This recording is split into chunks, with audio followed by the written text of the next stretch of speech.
Malam kelam.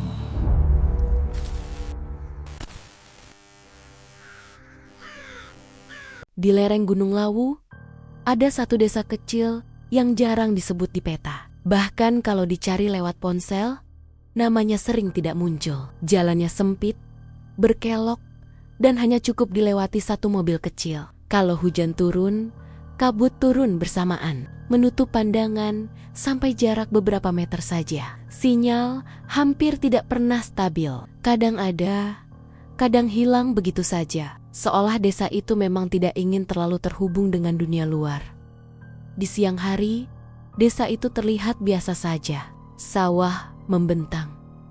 Suara ayam terdengar dari halaman rumah, dan anak-anak masih berani bermain di lapangan kecil dekat balai desa. Tapi saat matahari mulai turun dan bayangan gunung memanjang ke pemukiman, suasananya berubah pelan-pelan. Udara jadi lebih dingin. Angin gunung berhembus pelan, membawa suara aneh yang tidak bisa dijelaskan. Bukan suara binatang, bukan juga suara manusia, seperti bisikan orang berdoa. Tapi nadanya salah, terlalu berat, terlalu dalam. Seolah ada sesuatu yang ikut melafalkan, tapi bukan dari dunia yang sama. Warga desa sudah terbiasa dengan suara itu. Mereka tidak lagi bertanya, tidak lagi mencari asalnya. Mereka hanya menutup pintu lebih cepat, menyalakan lampu lebih awal, dan berusaha tidak keluar rumah setelah Isya. Di desa itu tinggal seorang lelaki bernama Mbah Kerto. Rumahnya berada sedikit terpisah dari rumah warga lain, lebih dekat ke arah hutan. Rumah tua berdinding kayu. Atapnya sudah banyak ditumbuhi lumut, dan halamannya selalu tampak kering. Padahal di sekitarnya tanah selalu lembab. Tidak ada tanaman hias, tidak ada pohon buah, hanya tanah kosong dan bata-bata besar yang ditata, melingkar, entah untuk apa.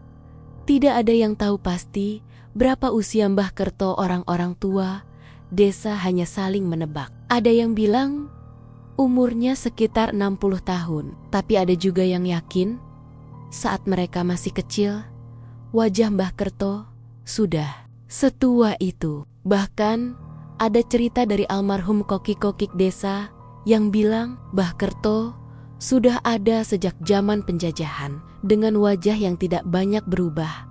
Wajahnya keriput kering, seperti kulit yang terlalu lama dijemur matahari. Matanya cekung ke dalam, tapi tajam, seolah selalu waspada. Kalau dia menoleh, tatapannya membuat orang refleks menunduk. Jalannya selalu pelan, tidak pernah tergesa-gesa. Setiap langkahnya seperti dihitung dengan sangat hati-hati. Seakan dia tahu persis kemana kakinya akan menginjak. Yang paling aneh, tidak ada yang berani menatap matanya terlalu lama. Bukan karena sopan, bukan karena segan, tapi karena setiap orang yang mencoba menatap matanya lebih dari beberapa detik selalu merasakan sesuatu yang tidak enak. Ada yang bilang kepalanya mendadak pusing, ada yang merasa dadanya sesak, ada juga yang mengaku mendengar suara berisik di telinga, seperti bisikan ramai yang tidak jelas artinya. Mbah Kerto jarang berbicara. Kalaupun bicara, suaranya pelan, berat, dan datar. Tidak marah, tidak ramah. Seolah semua kata yang keluar dari mulutnya sudah kehilangan rasa. Warga desa tahu satu hal, dan itu cukup untuk membuat mereka menjaga jarak. Kalau Mbah Kerto menyebut nama seseorang, orang itu tidak akan hidup lama. Bukan ancaman, bukan teriakan. Kadang hanya disebut pelan, seperti mengingat sesuatu. Si Anu, ya, hanya itu, tidak lebih. Tapi setelah itu, orang yang namanya disebut selalu mengalami sesuatu. Tanpa dipukul, tanpa disentuh, tanpa bekas luka. Kematian datang dengan cara yang tidak wajar. Pernah ada seorang pedagang sayur dari desa sebelah yang lewat depan rumah Mbah Kerto. Entah kenapa, gerobaknya berhenti tepat di depan halaman. Mbah Kerto keluar, berdiri diam, menatapnya lama. Pedagang itu merasa tidak nyaman, buru-buru pergi. Sore harinya, Dia ditemukan jatuh di sawah. Tubuhnya kaku, mulutnya terbuka, matanya melotot, seperti melihat sesuatu yang sangat menakutkan. Dokter bilang, serangan jantung. Warga tahu itu bukan kebetulan. Tapi kejadian yang benar-benar membuat semua orang yakin terjadi pada suatu malam ronda. Malam itu, udara dingin menusuk tulang. Kabut turun lebih cepat dari biasanya. Beberapa pemuda desa berkumpul di pos ronda. Mereka bercanda untuk mengusir kantuk. Salah satunya adalah seorang pemuda bernama Bayu. Masih muda, badannya besar, dan terkenal berani. Dia sering bilang tidak percaya cerita-cerita mistis. Saat ronda hampir selesai, mereka melihat sosok Mbah Kerto lewat di jalan kecil, membawa sesuatu yang dibungkus kain hitam. Jalannya pelan, seperti biasa. Bayu, yang sudah beberapa kali minum kopi, tertawa kecil. "Lihat tuh, kayaknya Mbah Kerto lagi bawa tuyul," katanya sambil tertawa. Pemuda lain mencoba menegur, menyuruhnya diam. Tapi Bayu malah semakin keras tertawanya. Mbah Kerto berhenti. Perlahan, dia menoleh ke arah pos ronda. Matanya menatap tepat ke arah Bayu. Tidak marah, tidak terkejut, hanya menatap. Lalu, dengan suara sangat pelan, dia berkata, "Bayu, hanya satu kata." Nama itu. Setelah itu, Mbah Kerto melanjutkan langkahnya, masuk ke arah hutan kecil di belakang rumahnya. Bayu mendadak diam, wajahnya pucat. Dia tidak tertawa lagi, katanya. Dadanya tiba-tiba terasa berat. Dia pulang lebih dulu malam itu. Tidak, sampai subuh, teriakan terdengar dari rumah Bayu. Warga berlarian. Mereka menemukan Bayu tergeletak di lantai. Tubuhnya kejang-kejang, mulutnya menganga lebar, seperti ingin berteriak, tapi tidak bisa. Matanya melotot, fokus ke satu titik di langit-langit, seolah ada sesuatu yang berdiri tepat di atasnya. Beberapa orang mencoba memeganginya, tapi tubuhnya dingin, sangat dingin, tidak seperti orang sakit biasa. Tidak lama kemudian, tubuhnya diam. Dokter desa datang dan mengatakan jantungnya berhenti mendadak. Tidak ada tanda kekerasan, tidak ada racun, tidak ada luka. Tapi semua warga tahu, itu bukan kematian biasa. Sejak kejadian itu, tidak ada lagi yang berani menyebut nama Mbah Kerto sembarangan. Anak-anak dilarang mendekati rumahnya. Orang dewasa kalau lewat depan rumahnya, selalu menunduk dan mempercepat langkah. Ada yang pernah melihat hal aneh dari rumah Mbah Kerto. Malam hari, lampu minyak di dalam rumahnya menyala, tapi cahayanya tidak stabil. Kadang terang, kadang redup, seperti berkedip mengikuti irama tertentu. Dari luar, sering terdengar suara orang berbicara, padahal jelas dia tinggal sendirian. Beberapa orang mengaku melihat bayangan hitam keluar masuk rumahnya, tapi tidak berbentuk jelas. Kadang seperti manusia, kadang seperti asap pekat yang bergerak pelan. Yang lebih mengerikan, Mbah Kerto tidak pernah terlihat sakit. Padahal usianya sudah sangat tua, tapi tubuhnya selalu terlihat kering dan kaku. Seolah sudah lama tidak terikat dengan rasa sakit manusia, tidak pernah batuk, tidak pernah mengeluh. Bahkan saat hujan deras dan angin kencang, dia tetap duduk di beranda rumahnya, diam, menatap ke arah gunung. Sejak itu, Mbah Kerto tidak lagi dianggap manusia sepenuhnya oleh warga desa. Dia tidak disapa seperti orang lain, tidak diundang ke acara desa, tidak dicatat dalam kegiatan apapun. Seolah dia adalah bagian dari alam, bukan bagian dari masyarakat.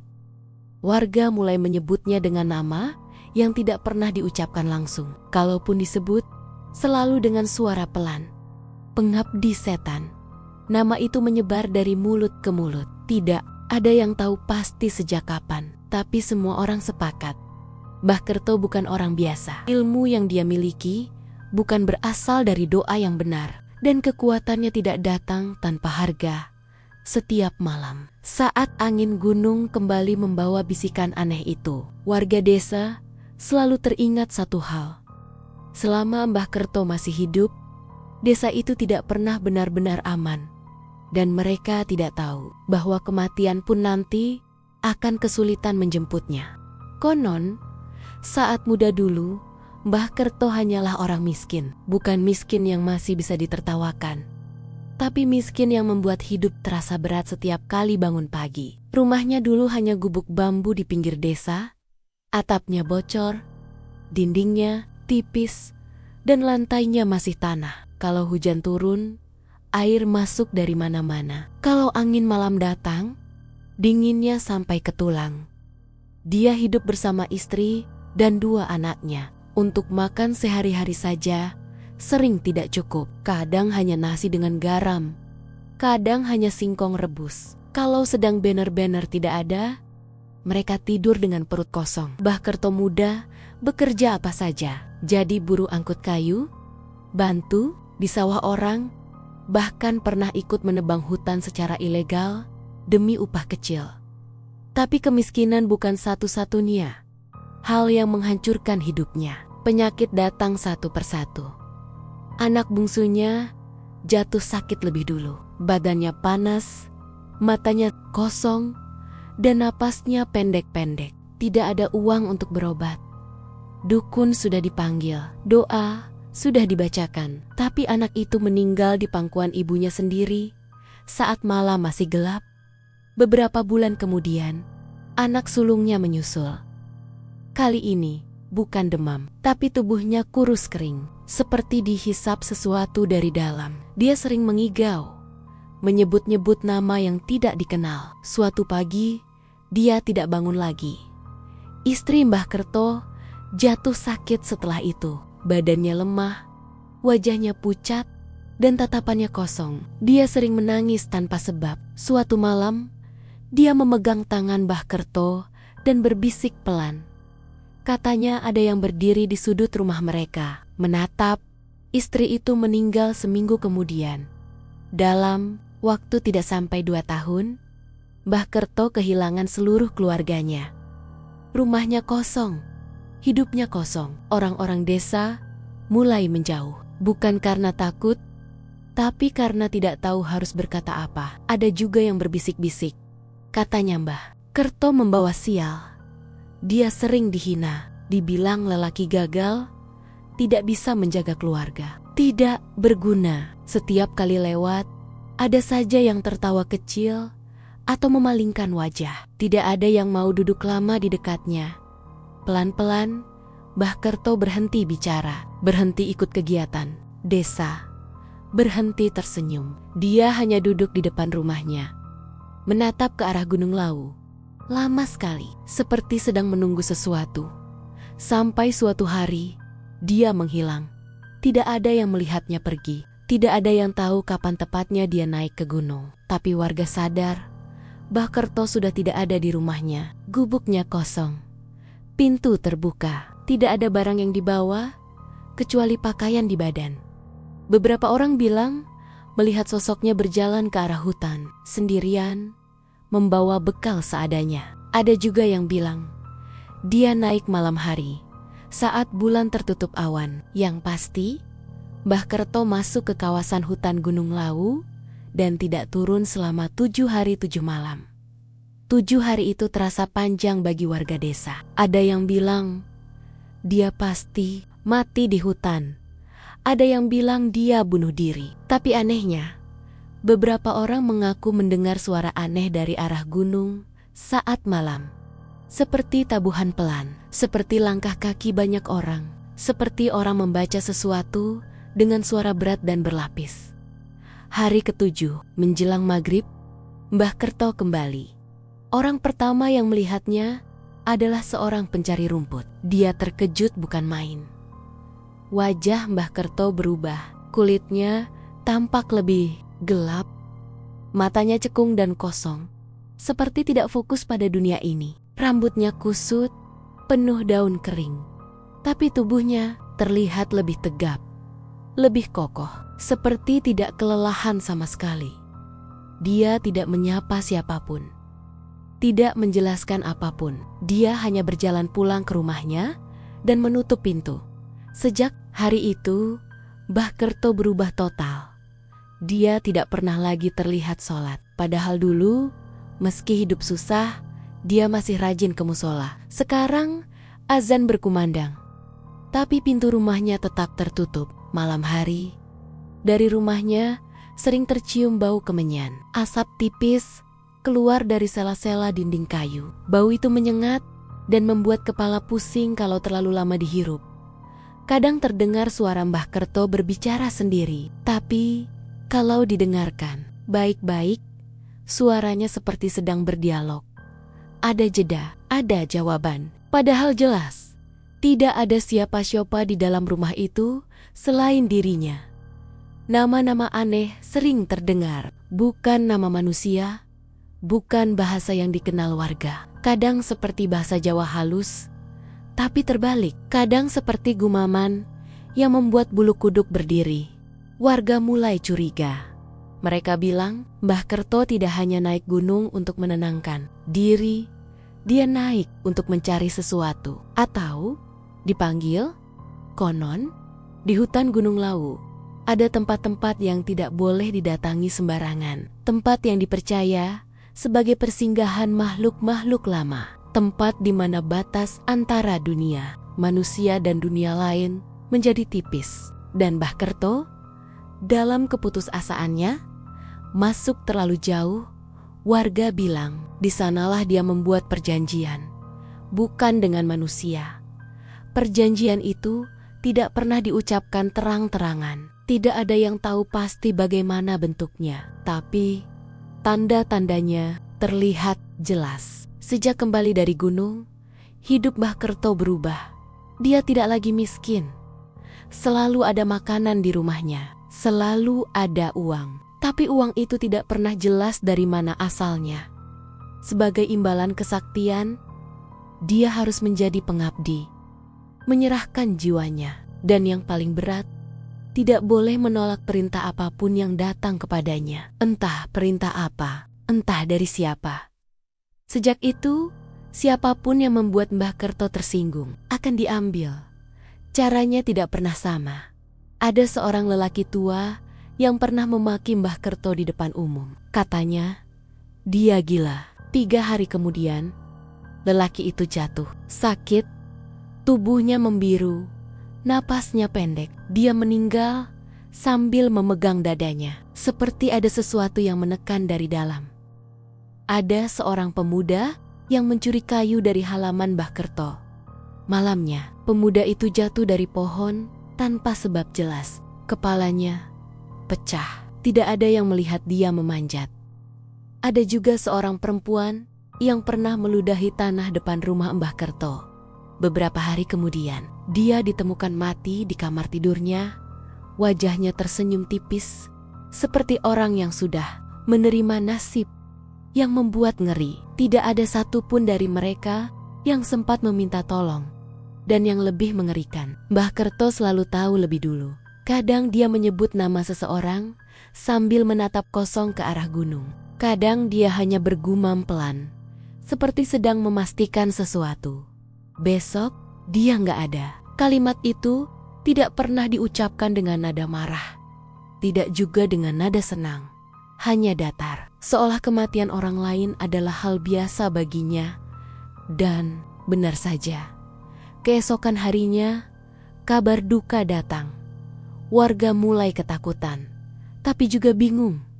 Mereka tidak bisa berbuat apa-apa. Melawan Mbah Kerto terasa seperti melawan sesuatu yang tidak terlihat, sesuatu yang tidak punya wujud, tapi nyata dampaknya. Beberapa orang mencoba menghindar, tidak menatap, tidak berbicara, tidak melintas dekat rumahnya. Tapi ada juga yang terpaksa berurusan dengannya, dan tidak semuanya selamat. Sejak saat itu, warga desa paham satu hal, ilmu yang dimiliki Mbah Kerto bukan ilmu biasa.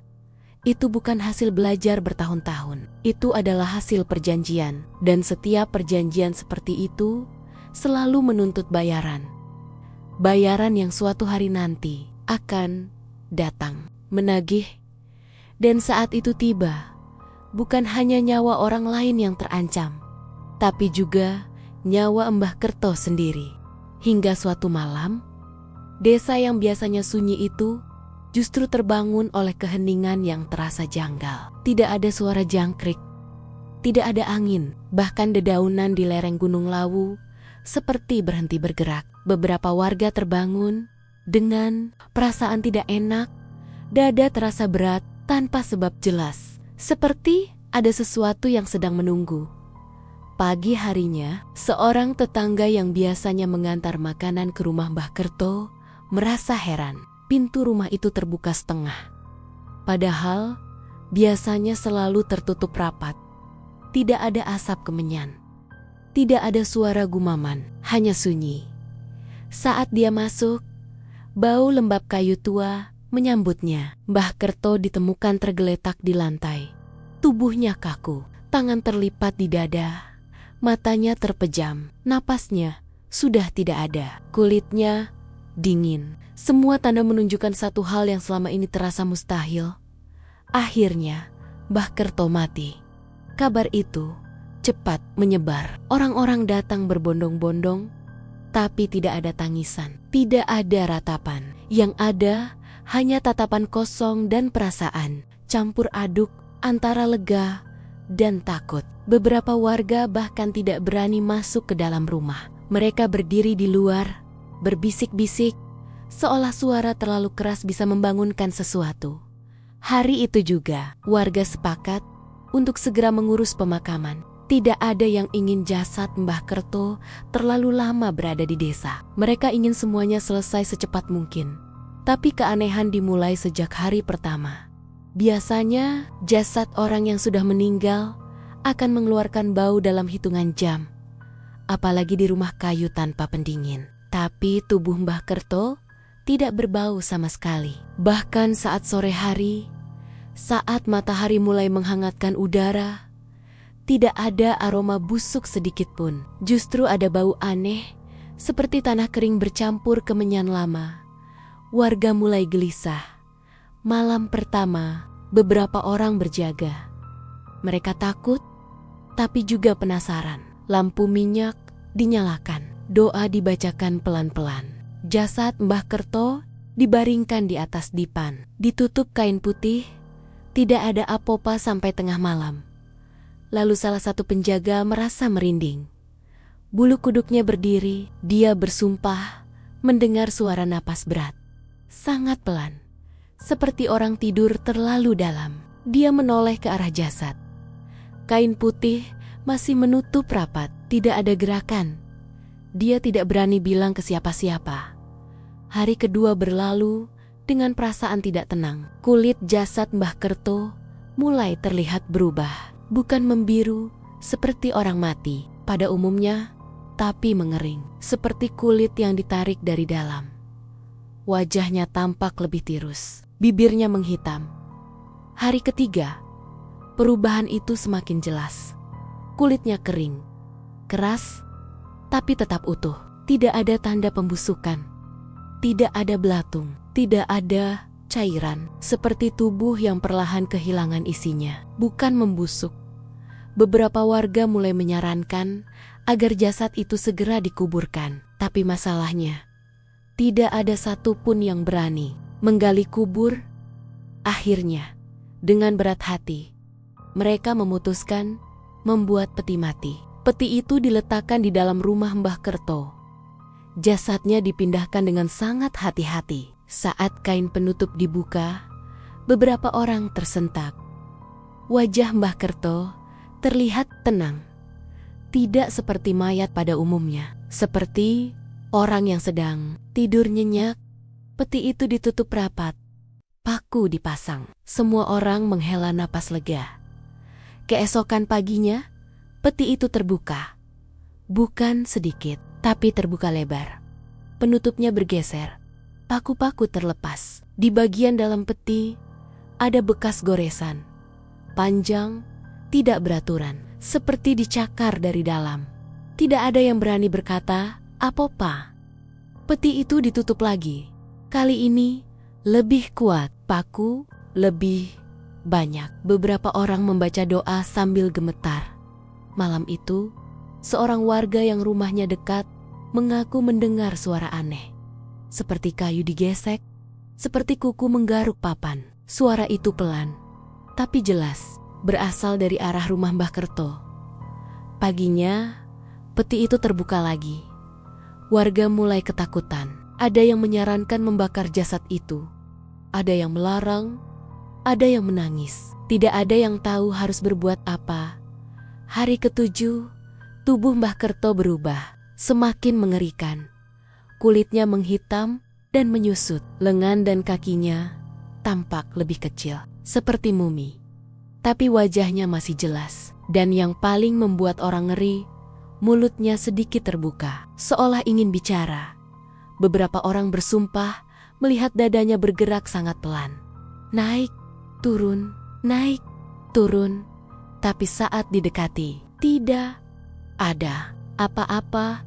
Warga akhirnya memutuskan menggali kubur. Tidak mungkin jasad itu dibiarkan terus. Mereka memilih lokasi di pemakaman desa. Tanah digali bersama-sama. Awalnya tidak ada masalah. Tapi saat lubang mulai dalam, tanah di sekitarnya longsor dengan sendirinya. Bukan karena hujan, bukan karena rapuh. Seperti ada sesuatu yang mendorong dari bawah, lubang itu tertutup kembali. Mereka mencoba di tempat lain, hasilnya sama. Setiap kali lubang hampir siap, tanah runtuh. Ada juga yang mendengar suara berat dari dalam tanah, seperti erangan panjang yang tertahan. Seolah bumi pun menolak jasad itu. Hari demi hari berlalu, warga mulai panik. Mereka kelelahan, tidak tidur nyenyak. Anak-anak menangis di malam hari. Beberapa orang jatuh sakit. Desa itu seperti diselimuti tekanan yang tidak terlihat. Jasad Mbah Kerto tetap berada di rumahnya. Peti itu sekarang diikat dengan tali. Tapi setiap pagi, tali itu selalu mengendur. Tidak pernah putus. Tapi tidak juga kencang seperti sebelumnya. Ada warga yang nekat mengintip ke dalam peti saat malam. Dia melihat sesuatu yang membuatnya trauma seumur hidup. Katanya, mata Mbah Kerto terbuka sedikit. Tidak melotot, hanya terbuka. Dan matanya basah. Sejak itu, orang itu tidak pernah mau keluar rumah setelah maghrib. Warga mulai sadar, ilmu Mbah Kerto tidak berhenti bekerja saat dia mati. Justru sekarang, ilmunya menahan kematiannya sendiri. Menahan jiwanya agar tidak pergi, mengikatnya pada tubuh yang sudah seharusnya hancur. Desa itu berada di ambang ketakutan massal. Beberapa orang mengusulkan memanggil orang pintar. Ada yang menyarankan kiai, ada yang bilang ini urusan lama yang tidak bisa diselesaikan sembarangan. Tapi satu hal pasti, mereka tidak bisa menghadapi ini sendirian. Setiap malam, angin Gunung Lawu kembali membawa bisikan. Kali ini lebih jelas, lebih dekat, seperti suara orang yang terjebak, berteriak minta dilepaskan. Dan di tengah desa itu, jasad Mbah Kerto terbaring kaku. Tidak hidup, tidak mati, menunggu sesuatu atau seseorang untuk menyelesaikan perjanjian yang belum lunas. Akhirnya, setelah berhari-hari hidup dalam ketakutan, para sesepuh desa sepakat untuk berhenti menunggu. Mereka sadar, apapun yang terjadi di desa itu sudah terlalu besar untuk ditangani sendiri. Ini bukan lagi soal orang meninggal yang aneh, tapi soal sesuatu yang menolak pergi, sesuatu yang bertahan di antara hidup dan mati. Para sesepuh berkumpul di balai desa sejak sore. Wajah mereka tegang, mata cekung karena kurang tidur. Beberapa dari mereka sudah sepuh. Rambut memutih, tangan gemetar saat menggenggam tongkat. Mereka berbicara pelan, hampir berbisik, seolah takut ada yang mendengar.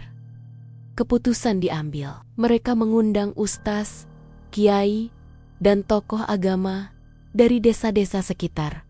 Bukan satu orang, bukan dua, tapi sebanyak yang bersedia datang. Mereka tidak ingin setengah-setengah. Mereka ingin banner-banner mengakhiri semua ini. Malam itu, seluruh warga dikumpulkan di lapangan kecil dekat rumah Mbah Kerto. Lapangan yang biasanya dipakai anak-anak bermain bola, sekarang terasa asing. Lampu-lampu dipasang seadanya. Cahaya, bohlam, kuning bergetar diterpa angin gunung. Kabut turun tipis, melayang rendah di atas tanah. Seperti asap yang tidak mau pergi. Tidak ada yang bercanda, tidak ada yang tertawa. Bahkan anak-anak pun diam, digendong orang tuanya dengan wajah bingung dan takut. Jasad Mbah Kerto diletakkan di tengah lapangan. Tubuhnya masih kaku. Kulitnya menghitam dan mengering. Pakaian yang dikenakan tampak longgar, seolah tubuhnya menyusut. Dari dalam, matanya terpejam rapat. Tapi wajahnya membuat siapapun yang melihat merasa tidak nyaman. Ada garis tipis di bibirnya. Bukan senyum lebar, hanya lengkungan kecil, tapi cukup untuk membuat bulu kuduk berdiri. Beberapa warga yakin itu bukan senyum orang mati. Ustadz dan kiai duduk melingkar. Mereka membawa kitab, tasbih, dan botol air. Wajah mereka serius. Ada yang memejamkan mata sejak awal, ada yang menatap jasad itu lama, seolah merasakan sesuatu yang tidak bisa dijelaskan dengan kata-kata. Doa mulai dibacakan. Awalnya pelan, teratur. Ayat demi ayat dilantunkan dengan suara yang tenang. Angin masih bertiup biasa. Lampu menyala stabil. Warga mengikuti doa dengan suara lirih. Beberapa orang menitikan air mata, bukan karena sedih, tapi karena takut. Menit demi menit berlalu, tidak terjadi apa-apa. Sebagian warga mulai berpikir, mungkin ini akan berakhir biasa saja. Mungkin jasad itu akan tenang. Mungkin semua ketakutan ini hanya karena pikiran mereka sendiri. Lalu angin datang. Bukan angin biasa, datangnya tiba-tiba. Kencang. Menghantam lapangan dari arah gunung. Lampu-lampu bergoyang keras. Beberapa bohlam padam seketika. Suasana berubah gelap, hanya menyisakan cahaya redup dari beberapa lampu yang masih bertahan. Kabut yang tadinya tipis mendadak menebal. Dan di tengah lantunan doa itu terdengar suara. Tawa, pelan, lirih, serak, seperti suara orang tua yang tertahan. Lama, tawa itu tidak datang dari arah warga, tidak juga dari hutan, tapi jelas dari arah jasad Mbah Kerto. Beberapa orang langsung menutup mulut mereka. Ada yang refleks mundur, ada yang jatuh, terduduk. Seorang ibu menjerit dan langsung pingsan. Bau asam tercium. Seseorang muntah di tanah. Tubuhnya gemetar hebat. Ustadz tidak berhenti membaca doa. Suaranya justru semakin keras, tegas, bergetar, tapi tidak goyah. Kiai lain ikut menyahut. Doa bersahut-sahutan memenuhi lapangan yang kini terasa sempit dan menekan. Angin semakin kencang, daun-daun beterbangan, pasir dan debu masuk ke mata. Lampu yang tersisa berkedip, lalu mati satu persatu. Lapangan hampir gelap total, hanya diterangi cahaya bulan yang tertutup awan. Tawa itu berubah, bukan lagi tawa kecil, tapi suara berat, dalam, seperti datang dari dada yang sangat besar. Suara itu tidak terdengar seperti satu suara, tapi banyak, bertumpuk, berlapis. Beberapa warga menjerit, ada yang lari ke arah rumah. Tapi langkah mereka terasa berat, seperti ditahan. Ada yang jatuh tersungkur, menangis, sambil menyebut nama Tuhan berulang-ulang. Di tengah kekacauan itu, tubuh Mbah Kerto mulai bergerak. Awalnya hanya getaran kecil, seperti gemetar karena dingin. Tapi getaran itu semakin kuat. Tubuhnya bergetar hebat, sampai kain penutupnya bergeser. Tangan dan kakinya bergerak tidak beraturan. Kepala sedikit terangkat, lalu jatuh kembali ke tanah dengan bunyi berat. Doa semakin keras. Ustaz berdiri, tangannya gemetar, tapi tetap terangkat. Suaranya nyaris berteriak, memecah angin dan tawa yang terus menggaung. Kiai lain ikut berdiri, membaca ayat dengan nada yang semakin tinggi. Tiba-tiba, dari mulut Mbah Kerto keluar cairan hitam pekat. Cairan itu kental, berbau sangat busuk. Baunya bukan seperti darah, bukan seperti muntah, tapi seperti bangkai lama yang sudah tertimbun tanah bertahun-tahun. Bau itu menyebar cepat.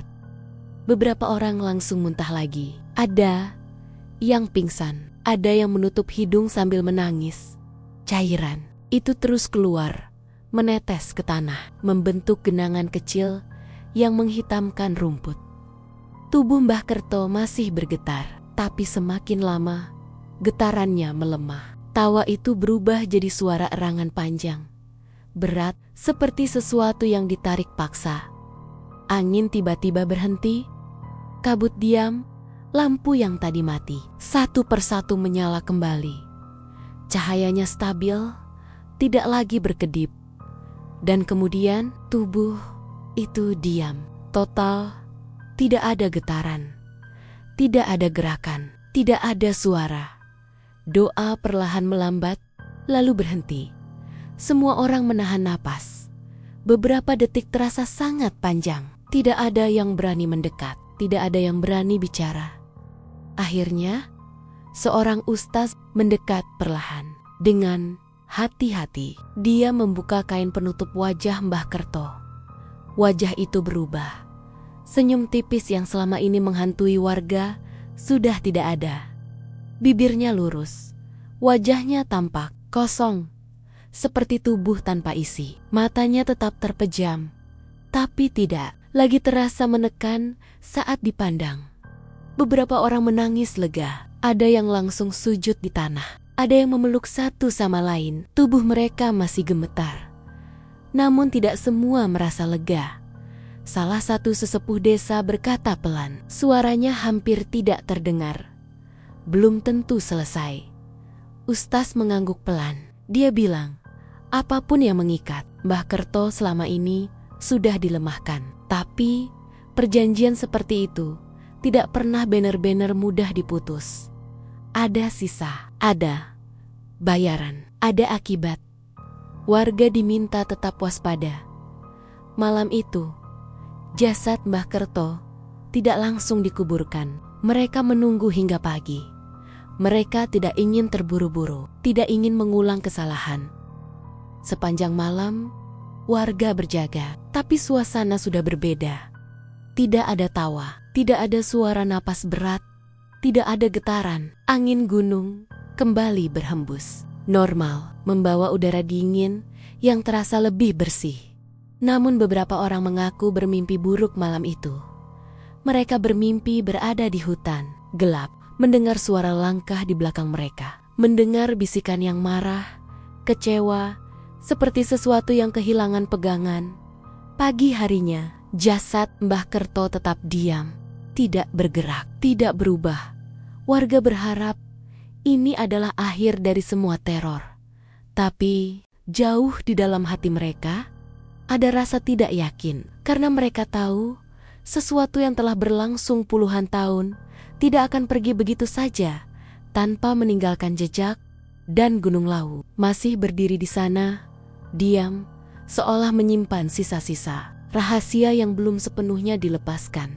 Pagi harinya, desa itu terbangun dengan suasana yang terasa asing, bukan karena ramai, bukan karena gembira, tapi karena untuk pertama kalinya setelah berhari-hari, udara terasa sedikit lebih ringan. Kabut masih turun dari lereng Gunung Lawu, tapi tidak setebal biasanya. Angin berhembus pelan, tidak membawa bisikan berat seperti malam mulam sebelumnya. Jasad Mbah Kerto akhirnya bisa dikuburkan.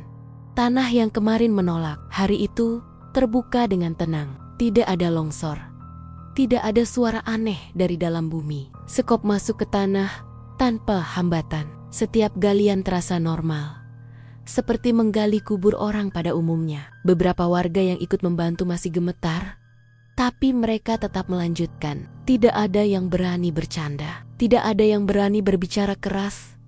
Kubur itu selesai tepat sebelum matahari naik tinggi. Peti diturunkan perlahan, doa kembali dibacakan. Kali ini dengan suara yang lebih pelan, lebih hati-hati. Tidak ada angin kencang, tidak ada lampu padam. Tidak ada tawa lirih, hanya suara doa, isak tangis kecil, dan tanah yang menimbun perlahan saat kubur ditutup rapat. Sebagian warga menghela napas panjang. Ada yang menangis lega, ada yang duduk di tanah, menatap kosong ke depan. Beberapa orang langsung pulang, seolah tidak ingin berada di tempat itu lebih lama. Semua berharap kisah itu berakhir di sana. Hari pertama setelah pemakaman berjalan normal, tidak ada kejadian aneh. Anak-anak mulai berani keluar rumah. Warung kembali buka, orang-orang mulai menyapa satu sama lain, meski senyum mereka masih kaku. Hari kedua, desa terasa lebih hidup, tapi rasa waspada masih ada. Beberapa warga mengaku tidur lebih nyenyak, tapi tetap terbangun di tengah malam tanpa sebab jelas. Ada yang mimpi buruk, ada yang merasa seperti sedang diawasi, tapi semua mencoba menganggapnya sebagai sisa ketakutan. Sampai malam ketiga, seorang warga yang pulang dari sawah melihat sesuatu di lereng gunung. Dari kejauhan, di antara kabut tipis, terlihat sosok lelaki tua berjalan pelan. Posturnya bungkuk, jalannya lambat, sangat mirip dengan Mbah Kerto. Warga itu berhenti, menahan napas, mengira matanya salah lihat. Sosok itu berhenti sejenak, lalu menghilang ke balik pepohonan. Keesokan harinya, cerita itu menyebar. Ada yang percaya, ada yang menertawakan, bilang itu cuma bayangan atau orang desa lain. Tapi malam berikutnya, cerita serupa muncul lagi. Kali ini dari arah yang berbeda, lereng gunung, jalan kecil menuju hutan. Sosok itu tidak pernah mendekat, tidak pernah jelas wajahnya, tapi cukup untuk membuat bulu kuduk berdiri. Beberapa warga mulai mendengar suara. Bukan teriakan, bukan tangisan, tapi suara memanggil nama. Sangat pelan, seperti bisikan orang tua yang lelah. Suara itu terdengar dekat. Padahal saat dicari tidak ada siapa-siapa. Ada seorang ibu yang bersumpah mendengar namanya dipanggil dari luar jendela saat tengah malam. Saat dia mengintip, tidak ada siapapun, tapi udara di depan rumahnya terasa sangat dingin. Seorang anak kecil menangis histeris karena katanya melihat kakek hitam berdiri di bawah pohon pisang. Wajahnya tidak jelas, tapi matanya membuat anak itu ketakutan. Warga mulai resah lagi. Para sesepuh kembali berkumpul. Mereka sepakat, apa yang terjadi bukan arwah gentayangan biasa. Ini bukan sekadar roh yang belum ikhlas. Ini adalah sisa, jejak, bekas perjanjian yang terlalu lama mengikat. Mereka bilang, selama puluhan tahun, Mbah Kerto tidak hidup sebagai manusia sepenuhnya. Jiwanya terikat pada sesuatu yang lain. Dan saat tubuhnya akhirnya dikuburkan, ikatan itu memang diputus. Tapi bekasnya masih ada, seperti luka lama yang belum sembuh. Gunung Lawu menjadi semakin terasa berbeda setelah itu. Beberapa pendaki dari luar desa melapor hal-hal aneh. Ada yang tersesat, padahal jalur jelas. Ada yang mendengar suara langkah di belakangnya, tapi tidak pernah menemukan siapapun. Ada yang merasa seperti diikuti, sampai turun gunung dengan perasaan sangat tidak nyaman. Warga desa mulai memberi peringatan pada orang luar, jangan naik gunung saat malam, jangan bicara sembarangan, jangan menantang sesuatu yang tidak terlihat. Kubur Mbah Kerto sendiri jarang didatangi, tidak ada yang berani berlama-lama di sana. Beberapa orang mengaku melihat tanah di atas kubur itu lebih kering dibandingkan sekitarnya. Rumput jarang tumbuh, seperti ada sesuatu yang masih menarik energi dari dalam. Tapi tidak pernah lagi ada peti terbuka, tidak pernah lagi ada tanah longsor. Teror besar memang berakhir, tapi sisa-sisanya tetap tinggal. Waktu berjalan, bulan berganti, tahun berganti. Cerita tentang Mbah Kerto mulai berubah bentuk. Dari ketakutan nyata menjadi kisah yang diceritakan pelan-pelan. Orang tua menasihati anak-anaknya. agar tidak serakah, agar tidak mencari jalan pintas, agar tidak meminta sesuatu yang bukan haknya. Kalau mau kuat, ya usaha, kata mereka. Jangan sampai kayak Mbah Kerto. Nama itu menjadi peringatan. Namun bagi warga yang mengalami semuanya langsung, kisah itu tidak pernah benar-benar jadi cerita masa lalu, karena mereka tahu apa yang mereka lihat, apa yang mereka dengar, apa yang mereka rasakan. Beberapa warga masih melihat bayangan lelaki tua berjalan di lereng gunung saat malam. Tidak sering, tidak selalu, tapi cukup untuk mengingatkan. Kadang suara memanggil nama terdengar lagi. Sangat pelan, sangat dekat, seperti berdiri tepat di belakang telinga. Dan sampai sekarang, warga desa percaya satu hal.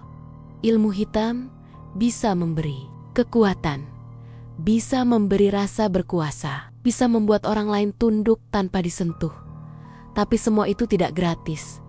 Ilmu hitam akan mengambil segalanya, keluarga, kemanusiaan, kedamaian, bahkan hak untuk mati dengan tenang. Karena tidak semua orang yang mati benar-benar pergi. Beberapa hanya berpindah bentuk, menjadi bayangan, menjadi bisikan, menjadi cerita yang terus hidup di tempat di mana perjanjian pernah dibuat. Dan selama Gunung Lawu masih berdiri, selama hutan masih menyimpan rahasia, kisah tentang Mbah Kerto akan terus diceritakan. Bukan untuk menakut-nakuti, tapi untuk mengingatkan bahwa ada batas yang tidak boleh dilewati dan ada harga yang terlalu mahal untuk dibayar. Karena terkadang, kematian bukanlah akhir yang paling menakutkan.